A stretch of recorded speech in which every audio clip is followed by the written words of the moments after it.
Anda kembali menyaksikan Kompas Petang. Saudara bersaksi dalam perkara dugaan korupsi tata kelola minyak mentah, Komisaris Utama PT Pertamina periode 2019-2024 Basuki Cahayapurnama atau Ahok mengungkap sejumlah kebijakan soal pergantian Direktur Pertamina yang dinilai kurang tepat.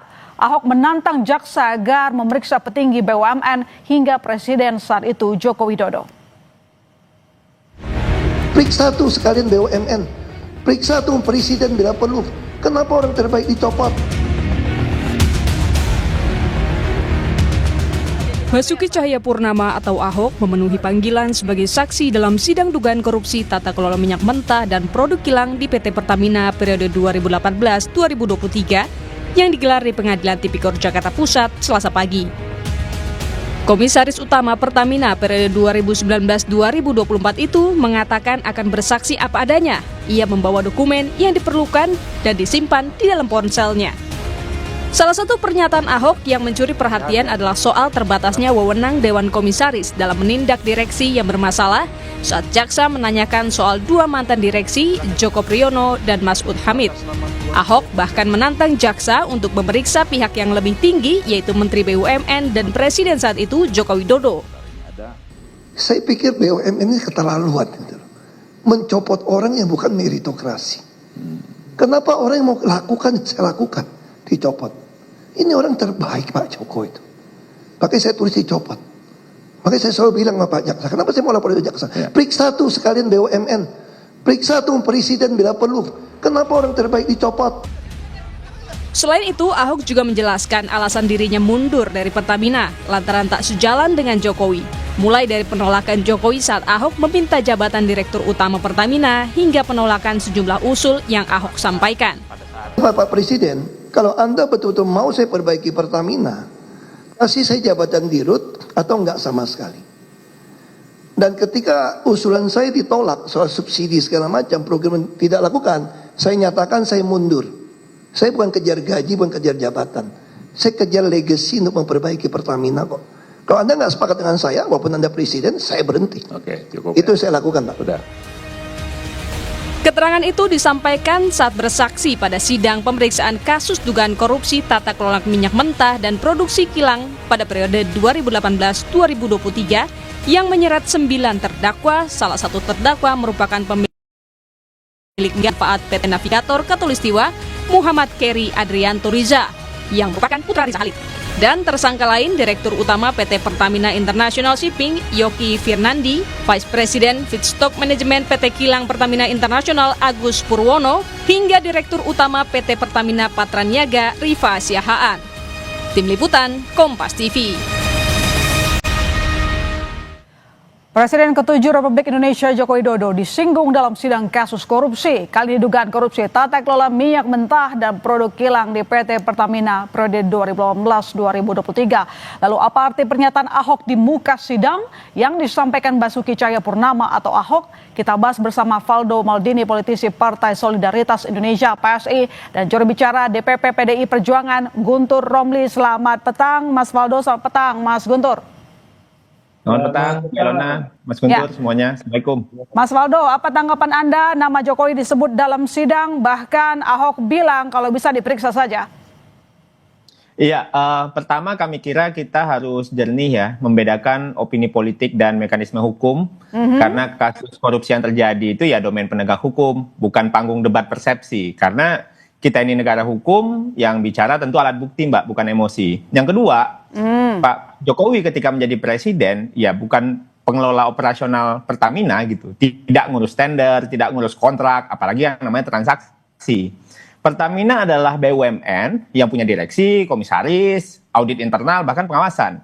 Yang diarahkan oleh presiden itu adalah tujuannya, bukan hal-hal untuk tanda tangan invoice dan sebagainya. Dan kalau Pak Ahok pernah jadi komut di Pertamina, kalau ada temuan kan jalurnya jelas. Lapor ke KPK, Kejaksaan, BPK, ya kalau ada bukti, pintu hukum pasti terbuka, bukan pintu opini media gitu. Dan Pak Ahok juga bilang beliau mundur karena banyak ide yang tidak cocok. Ya, kalau tidak cocok ide itu kan normal, Mbak, di dalam proses organisasi, apalagi Pak Ahok pernah di birokrasi. Tapi tidak otomatis ada kasus korupsi yang dalam hal ini sedang diuji. Sehingga perbedaan gagasan itu bukan berarti adanya kejahatan. Jadi kami kira di dalam hukum yang menuduh wajib membuktikan. Jangan dibalikkan beban pembuktiannya. Bukan Pak Jokowi kami kira yang harus membuktikan tidak bersalah. Tapi penuduh yang membukti. Kira-kira gitu. Oke, baik. Mas Guntur, jadi menurut Mas Guntur sendiri ada motif apa seorang Ahok menyebut nama Jokowi? Tadi kan disampaikan oleh Mas Faldo, ya kalau ranah hukum jangan pakai ranah emosi dong. Ya, Pak Ahok itu kan bersaksi di pengadilan. Ini bagian dari proses hukum. Dan beliau juga menyampaikan apa yang beliau ketahui, apa yang beliau lihat, apa yang beliau rasakan. Itu kan tugas seorang saksi. Sebagai warga negara yang baik, Pak Ahok kan datang ke pengadilan dan sebelumnya juga diperiksa oleh kejaksaan, sebelumnya lagi juga ikut melapor dan sebagainya. Tapi pada intinya, seorang saksi di pengadilan kesaksiannya dilindungi oleh undang-undang, dan kan Pak Ahok juga menyampaikan jika perlu. Jadi kan beliau menyampaikan bahwa ada persoalan komisaris utama memiliki batasan untuk memberikan evaluasi dan menindak direksi-direksi yang dianggap tidak bertentangan atau tidak bagus lah ya. Kemudian di situ kan juga mengisahkan ternyata ada bypass dari direktur utama kepada BUMN. Jadi beliau hanya menceritakan soal struktur perintah, soal komando. Tapi dalam sidang itu kemarin Bang Ahok juga menyampaikan soal beda pilihan politik dengan Jokowi. Kenapa itu perlu disampaikan dalam sidang, Mas Guntur? Karena Pak Ahok di situ kan masalah kebijakan pengelolaan Pertamina. Kan Pak Ahok juga mengaku bahwa beliau itu karena keterbatasan wewenang sebagai komut, beliau itu ingin menjadi dirut utama agar melakukan pembenahan. Tapi itu yang tidak tidak dikabulkan oleh Pak Jokowi pada waktu itu. Kemudian juga terkait dengan subsidi.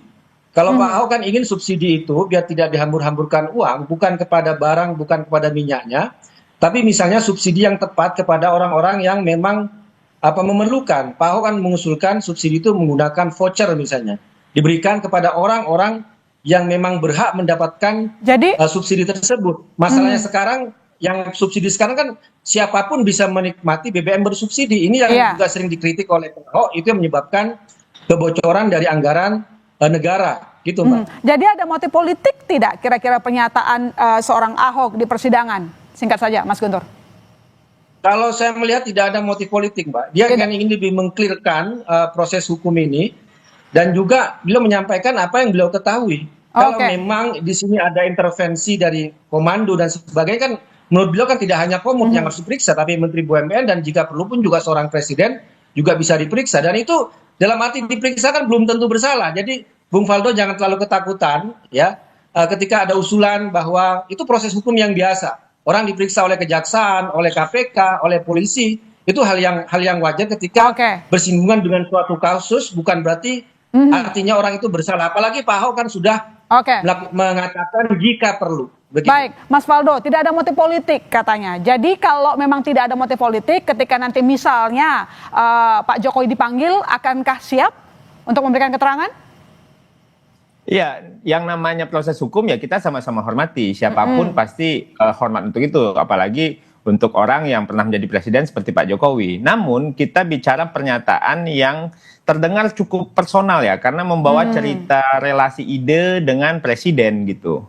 Bagi kita, menurut kami, hukum ya tidak boleh dibawa ke ranah itu, psikologis, relasi kekuasaan gitu. Karena kan yang sedang dibangun dalam kasus ini untuk di pengadilan Pak Ahok dipanggil itu kan sebenarnya kan fakta-fakta yang sedang digali gitu loh.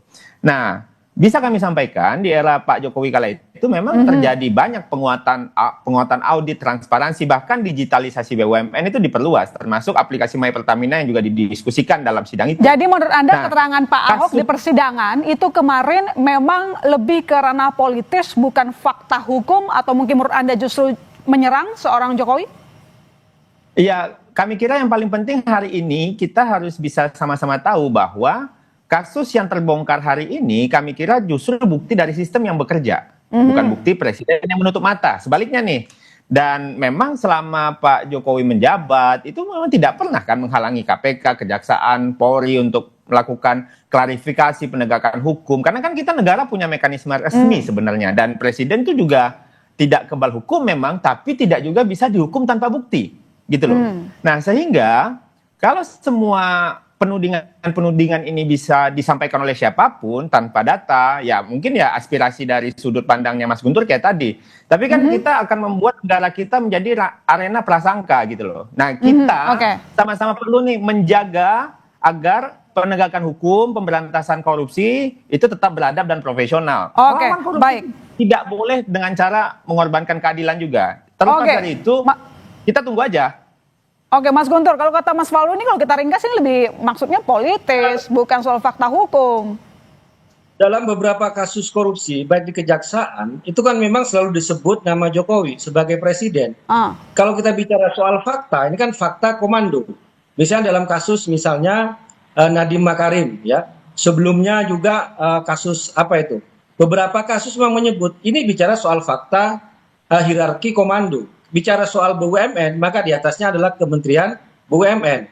Di atasnya Kementerian BUMN itu adalah presiden. Jadi ini bukan istilah ingin memframing sebuah politik, tidak. Tapi kita bicara soal fakta, komando, hierarki, perintah, instruksi, dan sebagainya. Misalnya, ketika Pak Ahok sudah melaporkan beberapa temuan-temuan, juga menyampaikan ide-ide ya kepada Pak Presiden, kemudian tidak dilaksanakan. Ini kan bisa diceritakan di pengadilan. Tapi kan ini bukan suatu hal yang menjadi kesalahan atau temuan pidana, tapi dia bercerita tentang apa yang dia ketahui. Menurut saya kalau memang tidak bersalah, tidak perlu ketakutan ya ketika namanya disebut, itu kan, apalagi hanya untuk diperiksa, tidak perlu defensif berlebihan. Kalau menurut saya memang tidak bersalah. Tapi bicara fakta, ini fakta kok. Hierarki komando itu jelas. BUMN di atasnya siapa, di atasnya BUMN itu juga siapa. Nah, dalam pemeriksaan temuan tindak pidana untuk perlengkapan berkas kan memang itu juga harus diperiksa. Jadi Mas Guntur tadi kan mengatakan sistem komando. Kalau sistem komando berarti memang seharusnya Jokowi diperiksa. Ya kalau kita bicara soal suatu kasus misalnya, ya sampai ke atas, sampai ke bawah, jangan sampai yaitu hukum hanya tumpul ke bawah, tumpul ke atas tapi tajam ke bawah, kan kita tidak ingin seperti Mas Faldo, kejadiannya. Menurut Mas Guntur harusnya ya karena ini sistem komando, Jokowi harus diperiksa. Oke, tampaknya kami masih harus memperbaiki soal teknis. Jadi memang Mas Guntur tidak ada unsur menyerang personal begitu, itu tidak ada. Semua memang soal fakta hukum yang seharusnya memang presiden sebagai kepala dari BUMN ataupun menteri harus diperiksa dalam kasus korupsi ini. Dalam kasus Mbak, ini yang melibatkan BUMN atau apapun namanya, jadi kejaksaan atau KPK, memang nama Pak Jokowi yang sering disebut. Disebut ketika itu untuk melengkapi suatu gambaran, suatu kasus atau suatu cerita. Misalnya saya contohkan dari kasus Nadiem, kasus SDP, kasusnya Joni Plate dan lain sebagainya kan selalu disebut. Tapi apakah ketika disebut nama itu sebuah kesalahan atau ada dugaan tindak pidana? Ya enggak juga gitu loh. Kan ini untuk melengkapi namanya cerita ya. Atau bangunan. Baik, saya ke Mas Faldo, gitu. Mas Guntur. Mas Faldo, tadi disampaikan ini kan bentuknya komando. Jadi sudah seharusnya dong seorang Jokowi saat itu menjabat sebagai presiden untuk ikut diperiksa. Dan dia mungkin tahu soal kasus ini. Iya, sebenarnya kan yang paling penting itu kan juga salah satunya adalah kita harus meletakkan bahwa Pak Jokowi itu bukan objek rumor gitu, tapi memang pernah menjadi kepala negara yang bekerja dalam sistem hukum. Jadi kan kita sama-sama jaga semangat anti korupsinya, tapi jangan rusak logika hukumnya. Sekarang gini deh, kita lihat polanya ya.